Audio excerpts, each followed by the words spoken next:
Hello and welcome to Just Films and That. This is the podcast where we celebrate films that we think might be underrated, underappreciated, or we just wanted to talk about it. This week, it was another listener's suggestion as Alice's dad got in touch to ask us to talk about... Woo. Go on, Rog!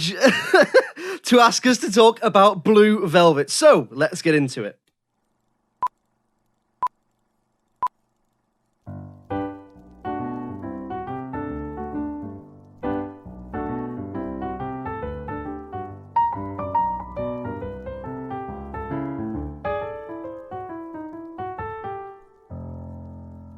Alice. Josh. Blue Velvet. Mm-hmm. It's from 1986. Mm-hmm. Spoiler warnings if anyone out there listening hasn't seen it. And there probably will be spoiler warning. There probably will be spoilers, so you have been warned.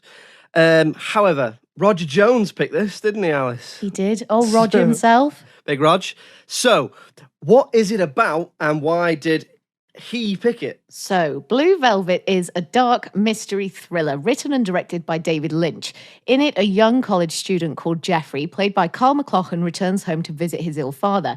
He discovers a severed human ear in a field in his neighborhood. He hands the ear into the authorities, but he finds the case too titillating to ignore and starts playing detective himself to find out more about how this ear got there. This ultimately leads to him to uncovering a vast criminal conspiracy and entering a romantic relationship with a troubled lounge singer Dorothy, played by Isabella Rossellini. Jeffrey shares what he's found with the daughter of the local sheriff, Sandy, played by Laura Dern, and they develop quite a close friendship, which then turns romantic. Along the way, they find out that a man called Frank, played by Dennis Hopper, has kidnapped Dorothy's husband and son. Jeffrey wants to help Dorothy, but soon finds out he's bitten off more than he can chew, as Frank turns out to be absolutely batshit crazy. Eventually, Jeffrey finds himself in a position where he kills Frank, he and Sandy get together, and Dorothy is reunited with her son, but I think her husband has sadly died. But I'm not 100% sure on that, and we'll get to some of the confusing elements of this film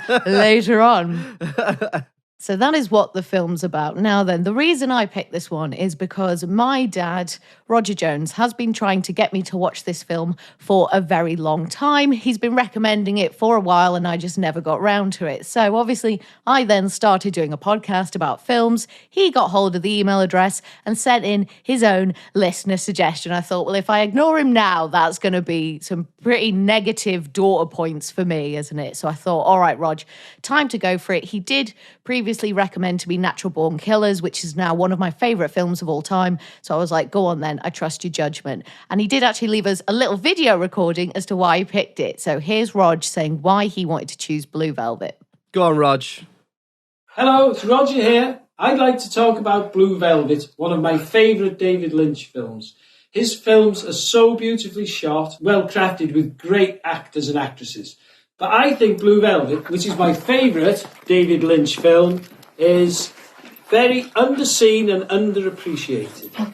It's a very quirky film, a very dark film. There's undercurrents of the most awful violence going on. And the performance of Isabella Rossellini is outstanding. So there we go. The main reasons he picked it is because he thinks it is a bit underappreciated. And looking back at some of the history of the film and what happened when it was released, you could argue that he does have a point. It didn't do tremendously well financially, and there were a few instances of people walking out of the cinema during the screening, and it got a lot of backlash because of some of the violence, some of the sexual nature of the film, and the sexual violence of the film, which, sometimes critics just absolutely hate that. So it kind of got... It sort of left a little bit, I guess. Obviously, I hadn't seen it. Josh, I don't think you'd seen it, had you? No, I'd never watched it all the way through. I'd seen it in documentary, I'd seen little bits, famous bits in I don't know, documentaries about controversial films or David Lynch films or best performances or, here and there, different documentaries, but I'd never watched it all the way through. It had been on my, to watch list for a bit, and I'd never really got around to watching it. Probably because a lot of the time when I'm wanting to watch something, it might be perhaps like Saturday night, Friday night, and this isn't necessarily what you'd pick to unwind. But that doesn't mean I wasn't glad to have watched it. Which I think I was overall. I think I was. So, what did? Natural Born Killers, you have been effusive in your praise of that film. I So love that film. I so really this do. is this is going into it with an almost impossible fight on its hands, if that is what it's got to match up to. But we're not matching those two films up. It's just that that's another film your dad has recommended to you. But what we're here to do is see if old Rog, not old Rog, but Rog, He's pretty old. He's pretty old. big, strong, handsome Rog, as he's known. And I didn't even pay him to say that. Is he right when he says Blue Velvet is underrated or underappreciated? So let's get into it. What did you think? So, it was interesting. So, obviously, David Lynch, notorious for being a bit of a different kind of filmmaker. He ticks a few boxes that maybe other directors and filmmakers don't. And I think this is where a lot of the appreciation for him comes from. So some of the main things that I liked about this film was I did like how we had some very extreme people and extreme characters and scenarios against this seemingly very ordinary backdrop. So this town that you're introduced to is, like, on the surface, very, very normal. That opening sequence is, it's shots of flowers, it's school children on their way to school, it's the firemen driving past, smiling and waving, and it's all, trying to draw you in, trying to lure you into this false sense of security, that everything is just perfect in white suburban America. And then obviously we delve a little deeper and we soon find out that that isn't true. So Jeffrey and Sandy are two very ordinary characters. So that's Carl McLachlan and Laura Dern. Oh, also, I find it difficult now to watch anything with Laura Dern in it and not laugh because it makes me think of Swiss Army Man. And all I can think about is Daniel Radcliffe going, Laura Dern. But after I got over that. So cheers, Pav and Neil. I know, you ruined it. Ruined Laura Dern for me. Another or made it thing better. you've ruined. Yeah. So, you've either improved or not improved Laura Dern. Exactly. So we've got these two kind of bright-eyed, bushy-tailed, full of wonder youngsters. Kyle MacLachlan's character, Jeffrey, is college age, but they act a bit younger, don't they? They act like they could be kind of 16, 17. They're two young lovebirds, but then it's almost like they're looking for some kind of adventure in their life. And so they delve down this dark alley. Figuratively, this dark alley, although there are a few dark alleys in it as well. Of mystery and crime and sexuality and all this, and it's kind of scratching this itch that they've got for adventure and for something exciting to happen in this otherwise quite ordinary. I don't want to say like boring or normal, but just ordinary life. Not much is going on. You get an idea. Real American suburbia, exactly. Isn't it?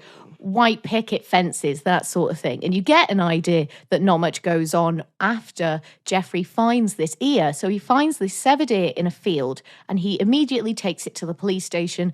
And the police station is just like proper chill, like not much is going on. It's not like they're pulling criminals in and out. People aren't fighting. There's no kind of drunks banging on the walls or anything. He goes straight to one of the detectives and he's just like chilling out, sitting in his office, immediately drops whatever it is he is or isn't doing. And then they go and start investigating about this ear. So it really builds up this world of being this kind of place where not much really happens. So then when something does happen, it really grabs your attention and, it's got everybody talking, that sort of thing. So going back to what I said about some of the extreme characters and the extreme people. So Frank, who's played by Dennis Hopper, is our villain of the story. So he has kidnapped Dorothy's husband and son. And it seems to be so he can have this sexual relationship. I'm loath to use the word relationship even. He dominates Dorothy, doesn't he? He's kind of torturing her sexually, it's mentally abusing her. It's coercion, isn't it? So because I've got something over you, you'll do whatever I want. So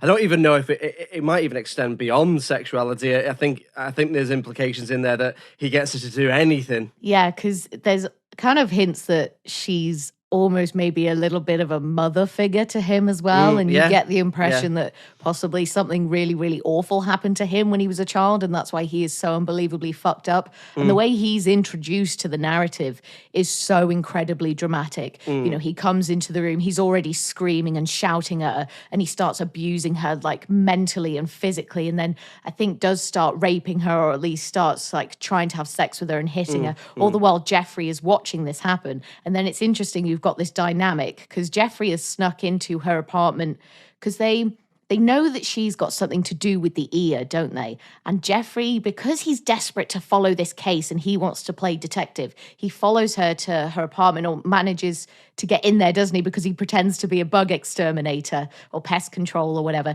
grabs her spare key and then lets himself in.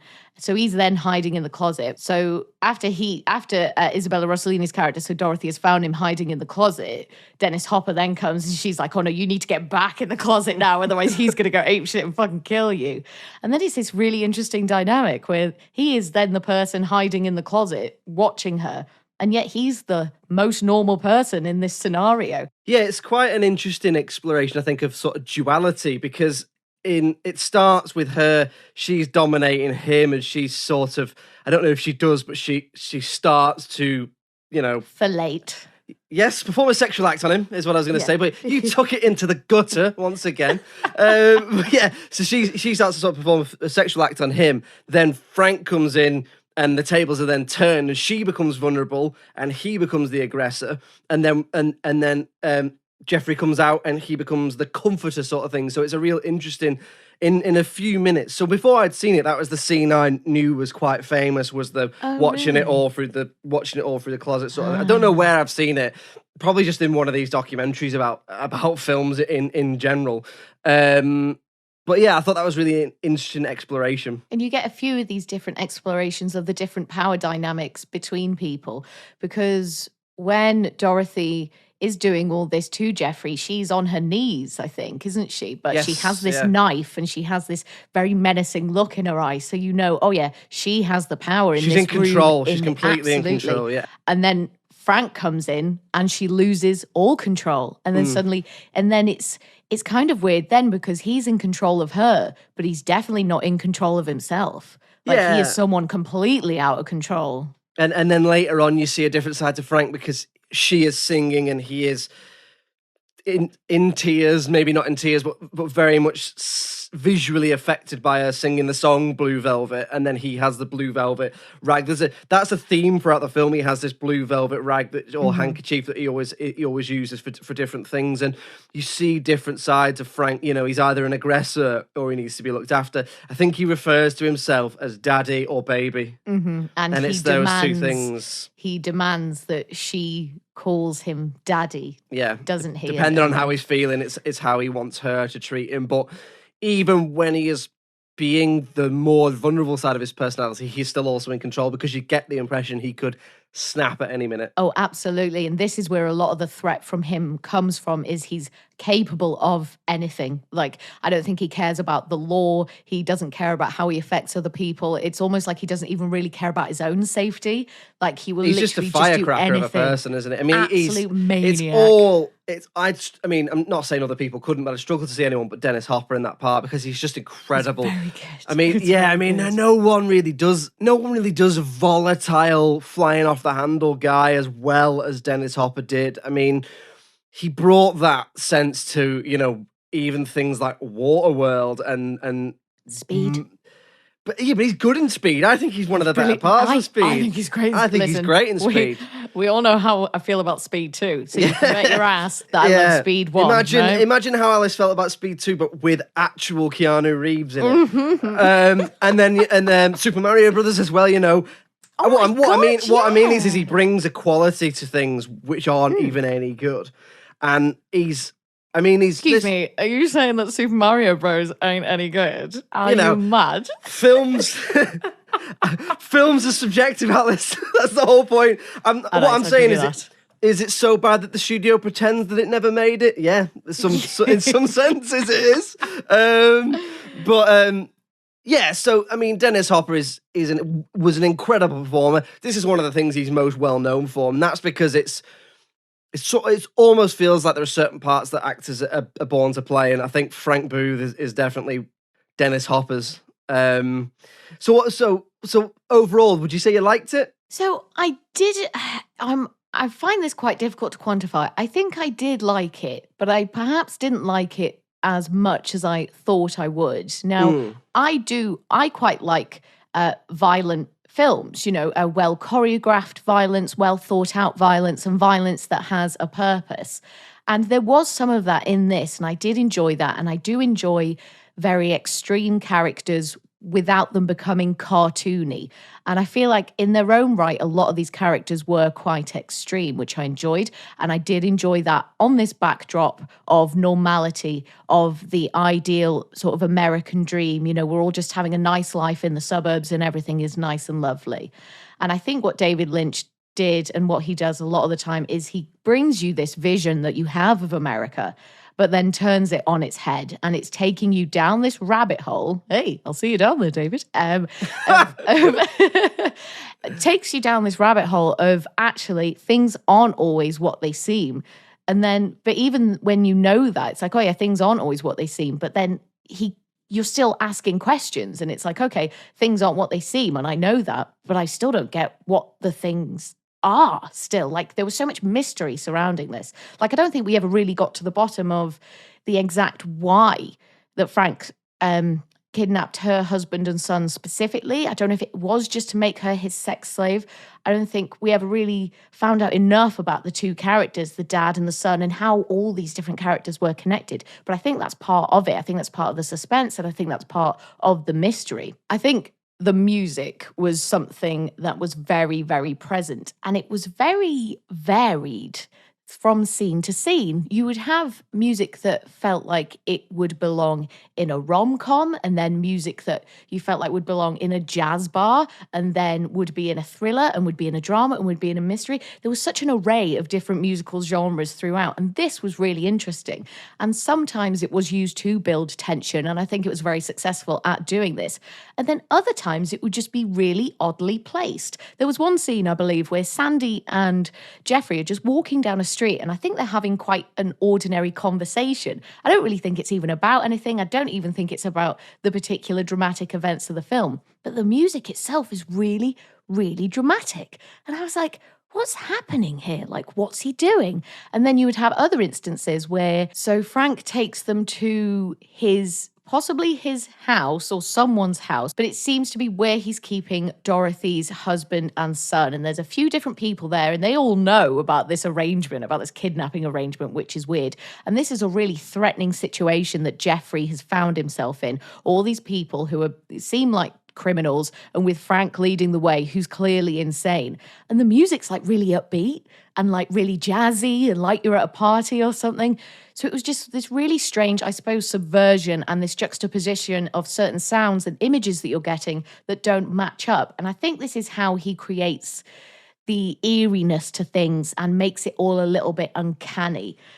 Did you notice the music yourself? Yeah, it'd be hard not to, I think so. It was one of my main notes as well, which is I think what he does is he juxtaposes the subject matter against the music in certain scenes, and it makes this unsettling feeling. So, like you said, there's a huge variety of music. There's classical music, jazz music, general score that builds tension and stuff like that. There's some gospel and choric music, which is when they're sitting in the car outside the church and talking. Yes. That might be the really dramatic scene you're talking about. I'm not too sure. Coming from the church as well, which I thought was really interesting. Yeah. There's something that sounds a little bit like whale music. Ooh. There's something that sounds like doo-wop music. So there is a real variety in there. And I'm not saying it is in other films, but nothing in this film is there by accident. Everything is a choice. Everything is there to be a choice. And I really enjoyed the music. It was quite a highlight for me because it was so weird. Yeah. Like sometimes with music in films, I think you shouldn't notice it because it's not there. It's not necessarily there to do anything. And other times, some people say if you notice a score, it's almost like it's wrong or that it subtracts from the film. Whereas I think a lot of the time, if you do notice the score, it must be on purpose. Because if someone is painting a picture as you do with a film using both images and sound, then it makes sense that you would think, if I pick something that's really jarring here, then it's going to leave an impact, like that scene we were just talking about with the church, and the sitting outside a church, and it does make it look like you say, like it's coming from the church, but it seems to be the middle of the night, so why would it be coming from the church? But in your head, I know something David Lynch likes a lot is playing with your senses and playing with how your brain works. I think he loves things like the subconscious, but I think something else he loves is your brain filling in things that isn't there. So I don't know about you, but I did make that assumption of, the music's coming from the church. And then I had to think, well, why would it be coming from the church? But my first assumption, without thinking, is someone's gone, here's a church, here's people outside a church, so here's music you might hear in a church. And my brain has put 2 and 2 together and got 5, which I think is really interesting. It's so something I should have said before we started, actually, is that I'm split on David Lynch. Me too. Yeah, Go on. I can see his films, and I can see there's a craft there. And I'm not saying, that he is bad or anything like that. And I'll come on to my issues with him. But in terms of the positives, he's definitely a master at manipulating senses and manipulating what you see and using colour and vibrancy and everything that's on there to tell you a story. It's not a coincidence that it starts straight away with this idea of American utopia, and as it goes along, the clothes get darker and everything gets darker and the lighting gets darker, and it's almost like you go from heaven to hell in the film itself. That isn't a mistake, and he very much is a master of creating those worlds and playing with your head a little bit in the way that some of the best horror directors do, except this isn't a horror because it's almost ambivalent in its genre. But I don't know, would you agree with me there? I definitely agree with you. And this was something that I was going to come on to a bit later, but there is this melding of genres almost, where from one scene to the next, you could be watching a completely different film. And I think that's part of adding to the mystery, and part of, like you say, I think you summed it up really well. You put 2 and 2 together and you get 5. And I think David Lynch would love that you described it that way, because it does feel like that. Like it did feel like a rom-com at times, and then you move to the next scene and it feels like a mystery, and then you move to the next scene and it just kind of feels like a soap opera. And it's really interesting, and I feel like it must take a lot of energy to uphold that, because it's really easy. Excuse me, I say easy in quote marks, but if you're going to make a comedy, that's straightforward. We know the tropes, we know when to make jokes, we know the kind of actors we want to get in. If you're going to make a romantic film, similar sort of thing. If you're going to make an action film, okay, let's get Tom Cruise, some big aeroplanes, and then an explosion at the end. Do you know what I mean? Like there are formulas for other things. And what he does, I suppose, is he messes with the formula and brings different aspects of different genres. Almost subverts it, doesn't he? Subverts your expectations in some sense. A little bit like something like Funny Games, I guess. Well, I did think this as well, and I did sort of imagine that as a comparison. A few other things that I did like. So some of the design choices in terms of the setting, locations, props, and certain things like that. So Dorothy's apartment is so very red. The cushions are red, the carpets are red. So much of it, the walls, I think, are painted blood red. And, it really evokes these feelings of passion, but then also danger, but then lust, but then blood, and maybe death and all this sort of thing. There was also a moment where whenever Jeffrey and Sandy were walking to Arlene's diner to have a snack, there was this same truck that would drive past with all these logs on the back. And I just noticed this, and I'm like, I'm not 100% sure what it means, and I don't even know what it made me feel, but I just like seeing things like that there, things that feel like they've been well thought out. Does he want us to see this truck driving past because this truck drives past at the same time every single day, because this is the kind of town that is, where things happen on schedule and nothing is out of the ordinary, that sort of thing. On the surface, it's perfect and everything runs like clockwork, but he's taking it into the underbelly, isn't he? Exactly. Behind those closed doors sort of thing.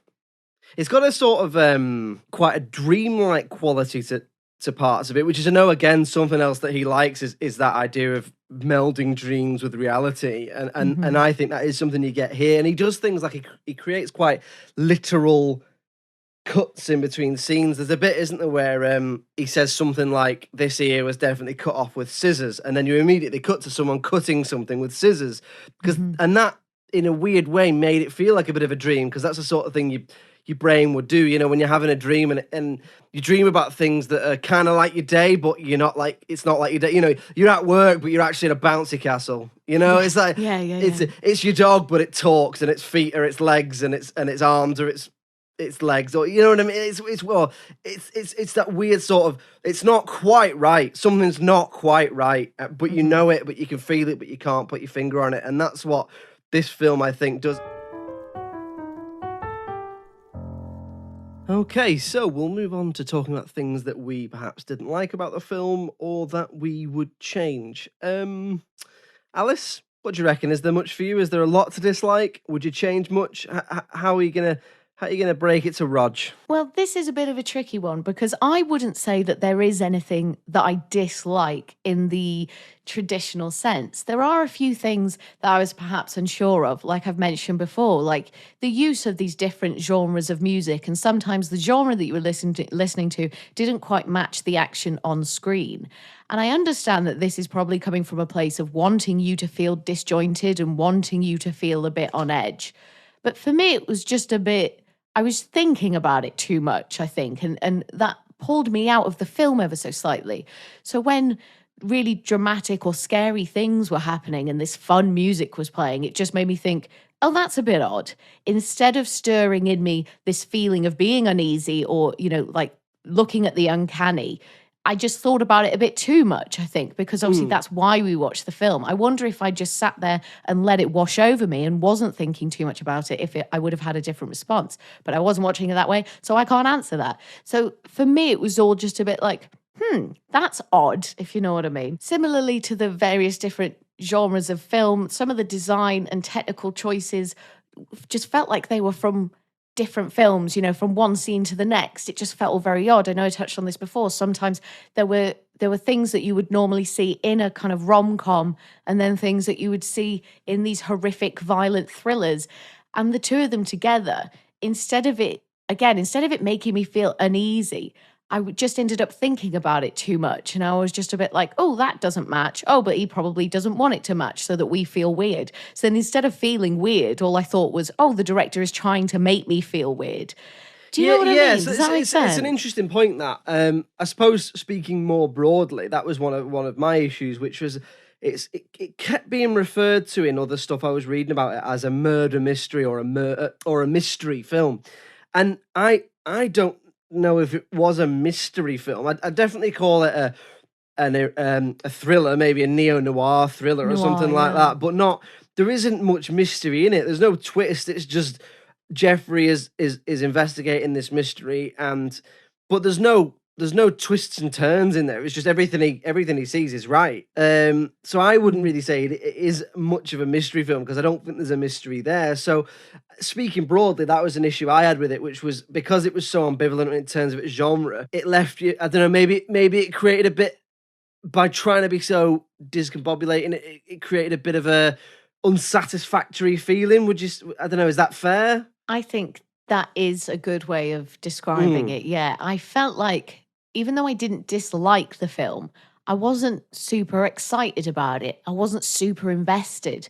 And I think how you've explained it there is quite right. I do wonder if maybe audiences in 1986, a couple of decades ago, 3 decades ago, come on, Alice, a couple of decades ago. It was 1992 last week. I think maybe it would have been a bit of a different experience for them. But the problem is, our film reading ability is becoming so much more advanced with every year. The more films you see, the higher the expectations that you have.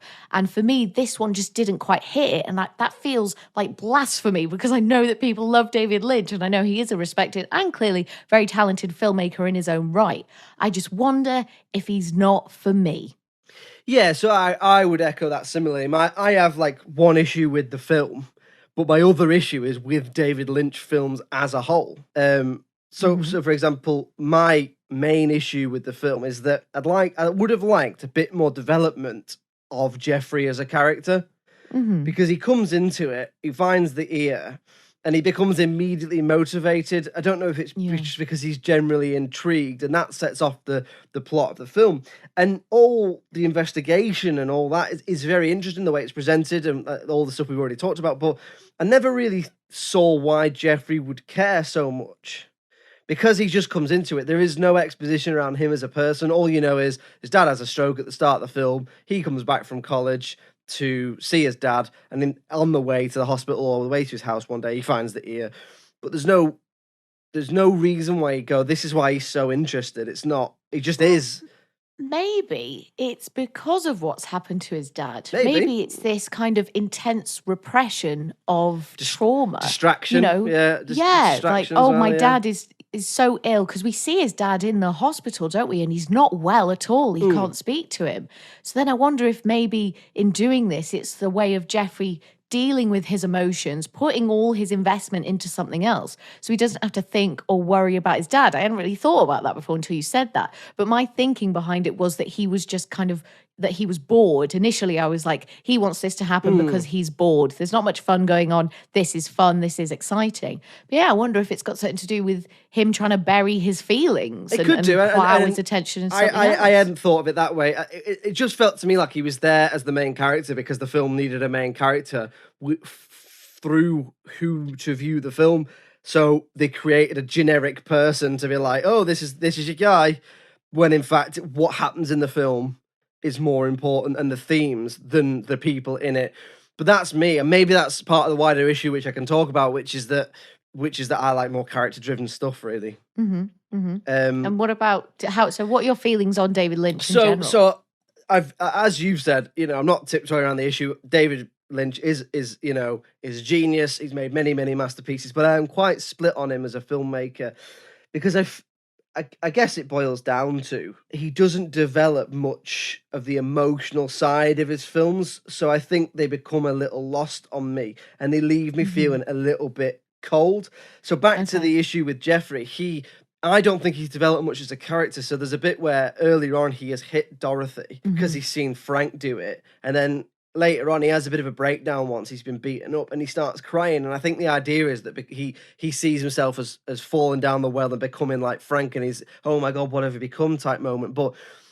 And I got that from the story and from the way it was told to me, but the emotional side of it was lost on me. It just left me feeling a little bit cold, I think. And I think that is my main issue, is because one thing he doesn't delve into is emotional depth and relatability, I suppose, whereas I really like relatability and emotional depth in my films. But that's down to personal preference. He's not the only filmmaker that sort of, like a lot of Wes Anderson films are the same.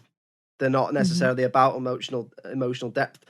That's what I like in my films. So it's down to personal preference, I guess. Well, I mean, what about you? Because you've sort of intimated that you have a similar split opinion on David Lynch. Is it the same as me, or is it something else? I just wonder for me if it's because I'm a bit more, not by any means an expert or whatever, but a little bit more literate in terms of film and film reading and sort of diagnosing, what I'm looking at and assessing things.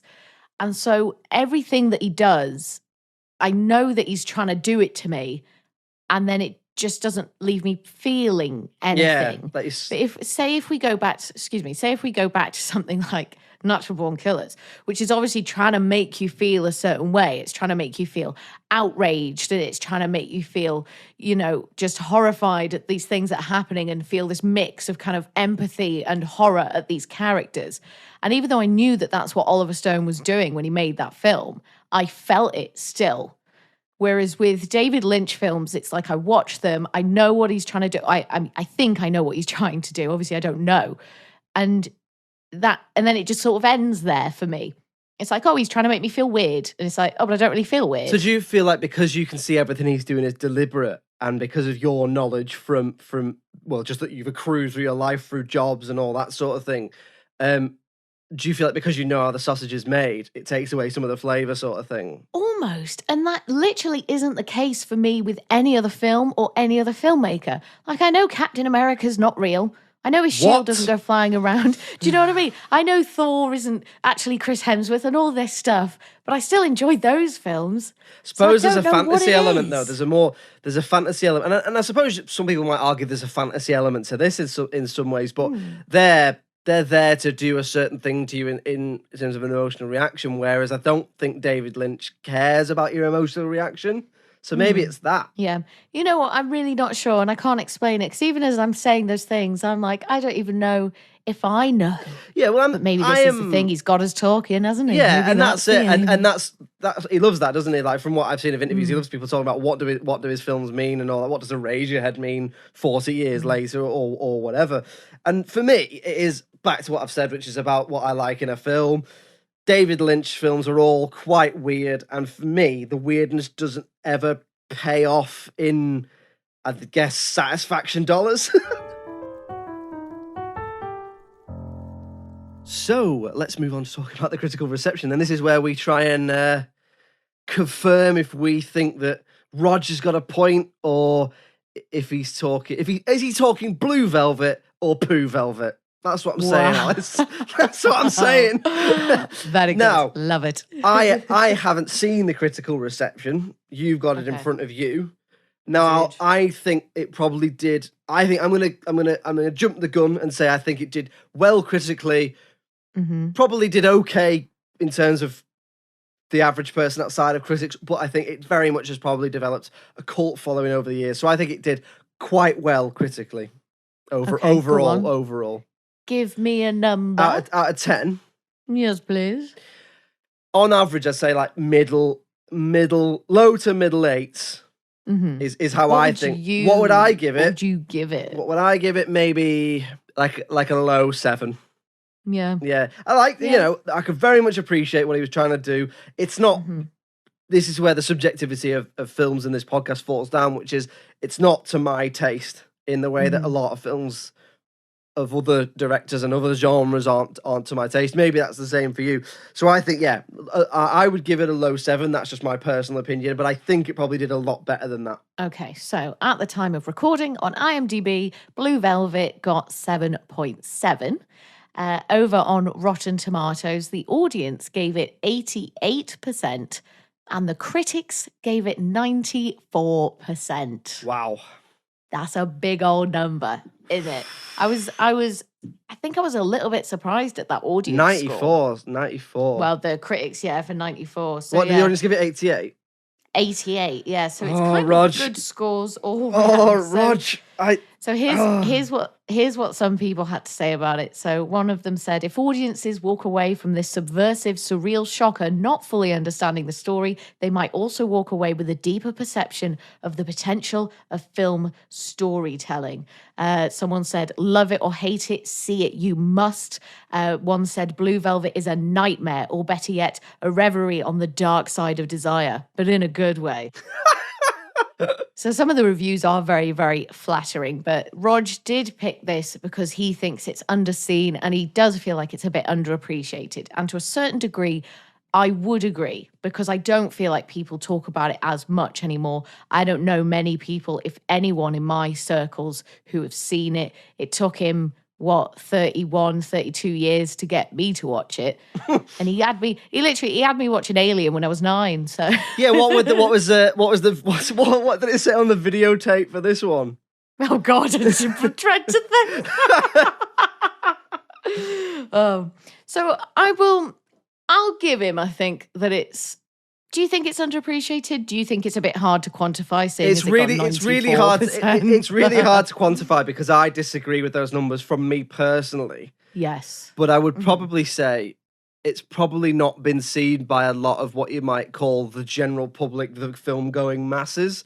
So perhaps from that point of view, it is underseen. And in terms of it being underappreciated, Rog sort of said there that there was things about people walking out when it came out and people not really getting it when it came out. So maybe, because I don't know when those critical reviews and stuff went on Rotten Tomatoes, I don't know when they were from. We don't know. I'm sure it says on Rotten Tomatoes, but we don't know. That's just general stuff that people said. So that could have been with the hindsight of knowing that it become quite a cult hit. I personally, Roger. Sorry to interrupt, but is it Roger Ebert? Yeah. Who's one of the. So he didn't like it. He thought it was. I think he said it was misogynistic, and he didn't like what David Lynch had done to Isabella Rossellini. But I do disagree with that because the film isn't misogynistic. That it's the characters. I disagree with that bastards, because right? it's not.